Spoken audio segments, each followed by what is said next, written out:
Hello students of class 8th. Now we move on to part number 8th and the next topic is on page number 95, sustainable development. Now this is the very important topic as examination point of view. Sustainable development क्या है बेटा, समझते हैं. देखिए हम sustainable development, देखिए development तो क्या है, विकास है ना, डेवलप करना देश को, है ना. तो डेवलपमेंट क्या है, आगे बढ़ना, डेवलप करना. Now sustainable, what does this word sustainable means? Sustainable development Holi means development of India, है ना, development of a country, development of the present generation without compromising for the future generation.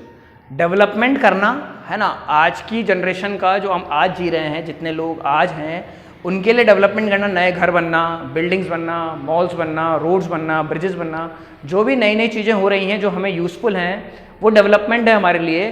तो present generation के लिए development करना, लेकिन कहीं भी हम फ्यूचर जनरेशन, जो आने वाली जनरेशन है, हमारे बाद की जनरेशन है, उसके साथ कॉम्प्रोमाइज़ ना करें. जैसे फॉर एग्जाम्पल हम आज क्या कर रहे हैं, बहुत सारे एग्रीकल्चर लैंड है जहाँ पे खेती होती थी, उसको कन्वर्ट कर रहे हैं कमर्शियल लैंड में. वहाँ मॉल बन रहे हैं, बिल्डिंग्स बन रही हैं, बड़ी बड़ी घर बन रहे हैं, हम कन्वर्ट कर रहे हैं. ठीक है, अच्छी बात है. आज की जनरेशन के, अच्छी बात तो नहीं वैसे बहुत, लेकिन हाँ ठीक है, आज की जनरेशन को वहाँ पे ठहरना है, रुकना है, रहना है, तो उसके लिए हम इनको कन्वर्ट कर रहे हैं. लेकिन ये इतने कन्वर्ट ना हो जाएं कि आने वाले टाइम में एग्रीकल्चर लैंड बचे ही ना और आने वाली जनरेशन वीट और राइस के लिए भी तरसे, है ना, क्योंकि खाना तो अनाज ही है ना, तो उसके लिए भी तरसे, वो चीज़ कमी ना पड़े. ऐसे एग्जाम्पल लेते हैं हम कोल पेट्रोल का, है ना. पेट्रोल सबसे बेस्ट एग्जाम्पल है, वाटर सबसे अच्छा एग्जाम्पल है. बार बार गवर्नमेंट इनके लिए एडवर्टीजमेंट करती है कि इन्हें हम यूज़ करें, लेकिन लिमिटेड, है ना. वाटर को, जैसे फॉर एग्जाम्पल, है ना, वाटर है, तो वाटर को हम उसी स्पीड से यूज़ करें जिस स्पीड से वो किया जाना चाहिए. अगर हमारे यूज़ की स्पीड तेज़ रही, वो वेस्ट होता रहा, है ना, जैसा कि होता भी है, तो आने वाली जनरेशन के लिए बचेगा ही नहीं. तो सस्टेनेबल डेवलपमेंट वो डेवलपमेंट है जिसमें फ्यूचर, प्रेजेंट का डेवलपमेंट तो होगा ही सही, लेकिन फ्यूचर का भी हम ध्यान रखेंगे. इसमें एक बहुत इंपॉर्टेंट पॉइंट आता है, हम एनवायरनमेंट को प्रोटेक्ट करते हुए चलेंगे. हम आने वाली जनरेशन को जो एनवायरनमेंट देंगे वो हमसे इनहेरिट करेंगे, वो हमसे उसको प्राप्त करेंगे. आने वाली जनरेशन जो एनवायरनमेंट हमसे लेगी वो साफ सुथरा एनवायरनमेंट होगा, पॉल्यूशन फ्री एनवायरनमेंट होगा, है ना. ये बात भी इसमें की जाती है. तो सस्टेनेबल डेवलपमेंट आप लोगों को समझ में आया होगा, वो डेवलपमेंट जिसमें प्रेजेंट के साथ साथ फ्यूचर की नीड्स का भी ध्यान रखा जाएगा. जो चीज़ आज हमें प्रेजेंट में अवेलेबल है वो फ्यूचर भी देख सके. यानी कि पेट्रोल अगर आज हम यूज़ कर पा रहे हैं तो फ्यूचर जनरेशन भी करे, जिसके चांसेस बहुत कम हैं, है ना. आप लोग बुक्स में, एसएसटी साइंस की बुक्स में पढ़ते हैं कि 30-40 ईयर्स बाद कोल, पेट्रोलियम जैसे रिसोर्सेज तो खत्म ही हो जाएंगे. अभी नॉन रिन्यूएबल रिसोर्सेज में इसके एग्जाम्पल पढ़े थे हमने. तो पेट्रोल अगर खत्म हो जाएगा तो आने वाली जनरेशन का काम कैसे चलेगा, है ना. तो सस्टेनेबल डेवलपमेंट वो डेवलपमेंट है. ठीक है, अब ये चीज़ें बन गई, पेट्रोल, वाटर तो यूज़ तो होंगी, लेकिन इनकी स्पीड स्पीड यूज़ करने की लिमिटेड हो, इतनी हो कि आने वाली जनरेशन के लिए भी ये बचे. तो ये सस्टेनेबल डेवलपमेंट हो गई. ऐसे ही एनवायरनमेंट का ये प्रोटेक्ट करते हुए हमें चलना है. हमें डेवलपमेंट की स्पीड को इतना अंधाधुंध डेवलपमेंट नहीं करना है कि हम पेड़ भी काट रहे हैं, पॉल्यूशन कर रहे हैं इतने बड़े लेवल पे कि एनवायरनमेंट ही खत्म हो जाए, है ना. जैसे फॉर एग्जांपल दिल्ली है ना. दिल्ली में, आगरा में बहुत सारी फैक्ट्रीज हैं, बहुत अच्छा डेवलपमेंट हो रहा है, बहुत लोगों को रोजगार मिल रहा है, खूब पैसा कमा रहे हैं, है ना. इंडस्ट्रियलिस्ट, बड़ी बड़ी इंडस्ट्रीज हैं, लेकिन उससे हो क्या रहा है, जो यमुना रिवर है वो बहुत ज़्यादा पॉल्यूटेड हो रही है. तो ये सस्टेनेबल डेवलपमेंट नहीं है. आप डेवलपमेंट करें, है ना, बहुत अच्छा करें, बहुत पैसा कमाएं, अर्थ को, देश को, सबको डेवलप करें, अच्छी बात है, लेकिन आपको एनवायरनमेंट का भी ध्यान रखना पड़ेगा, प्लस फ्यूचर जनरेशन का भी ध्यान रखना पड़ेगा. आज हम नई नई चीज़ें, टेक्नोलॉजी बनाने के चक्कर में पेट्रोल और कोल का यूज़ इतना ज़्यादा ना कर लें कि आने वाले 30 ईयर्स बाद, 40 ईयर्स बाद ही ख़त्म ही हो जाए. ऐसा नहीं होना चाहिए. ऐसे ही एनवायरनमेंट को, यमुना, गंगा, हमें डेवलपमेंट के साथ साथ ये भी ध्यान रखना है कि नदियाँ भी साफ रहें, क्योंकि यही नदियाँ हमें पानी भी पिला रही हैं. तो सस्टेनेबल डेवलपमेंट क्या है, आप बहुत ढंग से इसको समझिए, क्योंकि ये इंपॉर्टेंट टॉपिक है. 10th क्लास तक आपको बार बार मिलेगा ये, है ना, साइंस में, कभी एसएसटी में. सस्टेनेबल डेवलपमेंट वो डेवलपमेंट की स्पीड है जो प्रेजेंट जनरेशन के लिए भी अच्छा हो, प्लस फ्यूचर जनरेशन को भी कोई प्रॉब्लम उससे ना हो, कोई कॉम्प्रोमाइज़ हम फ्यूचर जनरेशन से भी ना करें. अभी जो रिसोर्सेज है उनको उसी स्पीड से यूज़ किया जाए कि आने वाली जनरेशन के लिए भी वो बचे। ठीक है, ये आपका सस्टेनेबल डेवलपमेंट है।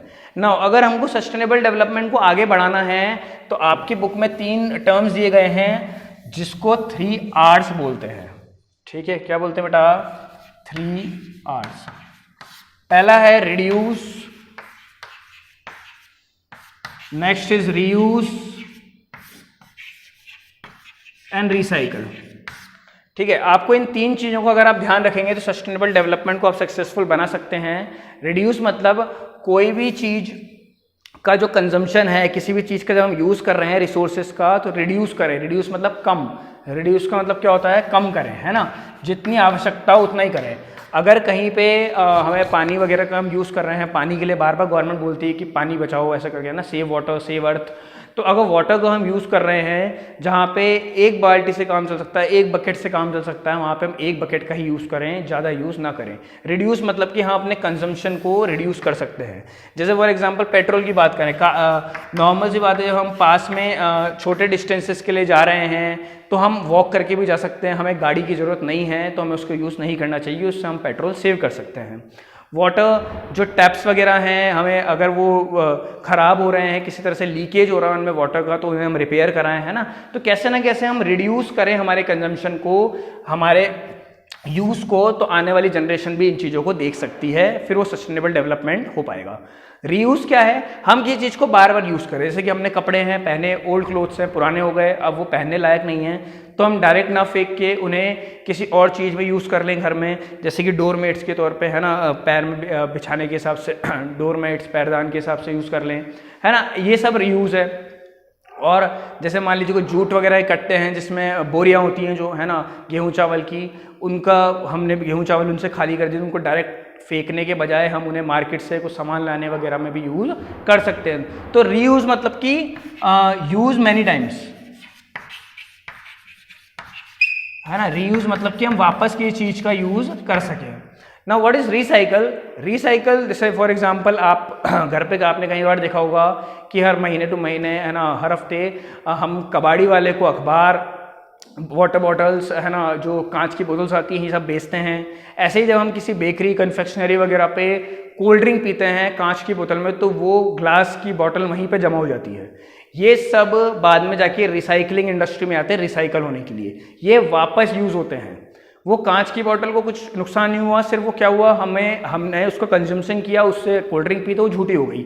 अब वो जो बॉटल्स हैं या जो न्यूज़पेपर हैं हमारे घर के, उसमें भी कुछ खास नुकसान नहीं हुआ, सिर्फ हमने उनको पढ़ा है, अभी वो और भी जगह यूज़ हो सकते हैं। ये सब जाते हैं आपकी रिसाइकलिंग इंडस्ट्रीज में।